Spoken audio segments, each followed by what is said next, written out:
Тәуекел Мұхаммед Баһадүр хан қазы, Тәуке хан, кейде әз Тәуке. 1652 жылдан күшісін ханы, ал 1672 жылдан бастап қазақ хандығының билеушісі, Салқам Жәңгір ханның баласы. Шешесі Бану ханым Қалмақтың Қошоуыт тайпасының билеушісі, Күнделен тайшының қызы.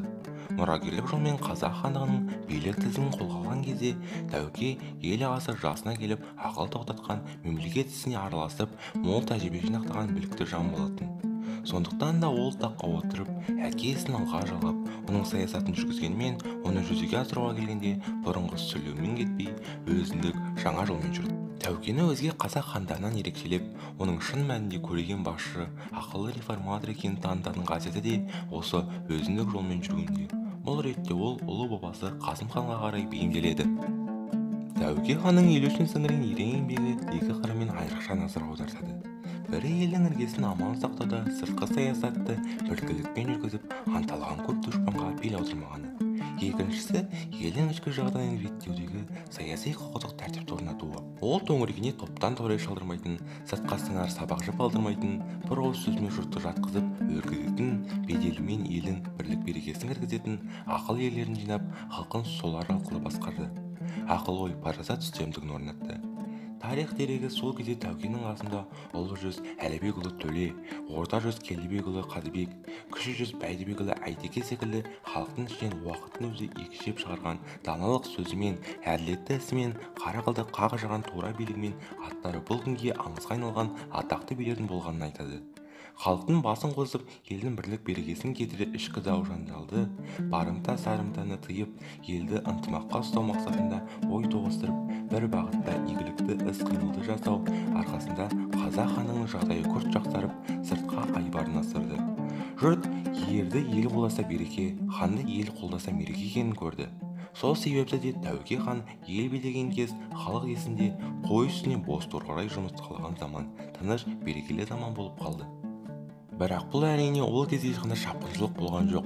Бірыңғай бейбіт күн туып, қазақ халқы сыртқы жаудан қаймықпай алаңсыз ғұмыр кешті дегенді білдірмесе керек. Керісінше, Тәукенің кезінде қалмақтармен қақтығыс жиілей түспесе кеміген жоқ. Сонау 1681 жылғы қалмақтың қоңтайшысы Галдан Божоктуның қалың қолмен Шу өзенінің бойына жетіп, Сайрам қаласын қоршағаннан бастаған шабуылдар легі кейін оның немересі Цеван Раптан билік басына келген кезде де толастаған емес. Ұсақ қақтығыстарды есептемегеннің өзінде 1711, 1712 жылдары, 1714, 1717 жылдары қазақ пен қалмақ арасында ірі соғыстардың болғаны белгілі. Бұл арада мәселе елдің өз ішінде тыныштық орнауында, халық арасында ырыс қазығы ынтымақтың бері қағылып, ағайын-аралық алауыздықтың жойылуында. Осыған ұйытқы болған ел басшысының төңірегінде халықтың ақыл ойының жоғары көтеруінде. Сондықтан тарихшылар Тәукені қазақ ордасының ликургі деп бағалайды. Тәуке хан өзінің даналығы арқасында ел арасында әз Тәуке деген атқа ие болған. Қазақ жеріне орыс елшілігін бастап келген Тевкелев 1748 жылы жазған құжатта Тәуке хан өте ақылгөй кісі болған, оны қазақтар үлкен құрметпен еске алады деп көрсетеді. Халық зердесіне Тәуке заманы қазақ ханының ең өркендеген алтын ғасырлы заман деп еске алынады. Тәуке ханның билік құрған алғашқы жылдарында оның билігін қазақтың барлық рулары мойындамаған. Сондықтан Тәуке хан батырыңғы қазақ қоғамының басын біріктіріп, бір ошаққа бағынған мемлекет құруды басты міндеті деп санады. Осы мақсатта әртүрлі әлеуметтік топтан шыққан дарынды, ақылды адамдарды мемлекетті басқару ісіне тартты. Бұған дейін мемлекетті басқару ісіне тек Шыңғыс ханның ұрпақтары мұрагерлік жолмен тартылатын еді. Тәуке хан мемлекетті басқару ісіне туа біткен данышпан, ел арасында асқан ерлігімен, батырлығымен дараланған тұлғаларды, яғни билер мен батырларды тартты. Бұл шаралар нәтижелі болды. Мемлекетті басқару ісіне де үлкен өзгерістер енгізді. Билер кеңесін құрып, оның билік ауқымын кеңейтті. Билердің әлеуметтіктегі тек ақсүйектік табаны болмағанын ескерсек, қарапайым халықты мемлекетті басқару жүйесіне тарту Тәуке хан енгізген үлкен өзгеріс болды. Тәуке ханның аты тарихта жеті жарғы заңдарымен де тығыз байланысты. Ол қазақтың атақты билерімен ақылдаса отырып, қазақтың әдеп ғұрып заңдарын, билер сотының тәжірибелерін аса дарындылықпен айтылған түйінді биліктерді жинақтап, өзінен бұрынғы Қасым ханның қасқа жолы, Есім ханның ескі жолы сияқты қазақ заңдарын жаңа жағдайға сай өзгертіп, толықтырып, дамыту негізінде жеті жарғы атты заңдар жинағын құрастырды.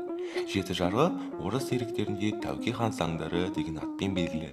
Жеті жарғыға әкімшілік қылмысты істер, азаматтық құқық нормалары, сондай-ақ салықтар, діни көзқарастар туралы ережелер енгізілген. Яғни онда қазақ қоғамы өмірінің барлық жағы түгел қамтылған. Олар да орта ғасырдағы қазақ қоғамының патриархаттық феодалдық құқығының негізгі принциптері мен нормалары баянды етілген. Жеті жарғы жеті әдетті құқықтық жүйеден тұратын қоғамдық қатынастарды реттейтін салалардың жиынтығы. Олар жер дауы, жесір дауы, құн дауы, бала тәрбиесі және неке, қылмыстық жауапкершілік, рулар арасындағы дау, ұлт қауіпсіздігін қамтамасыз ету.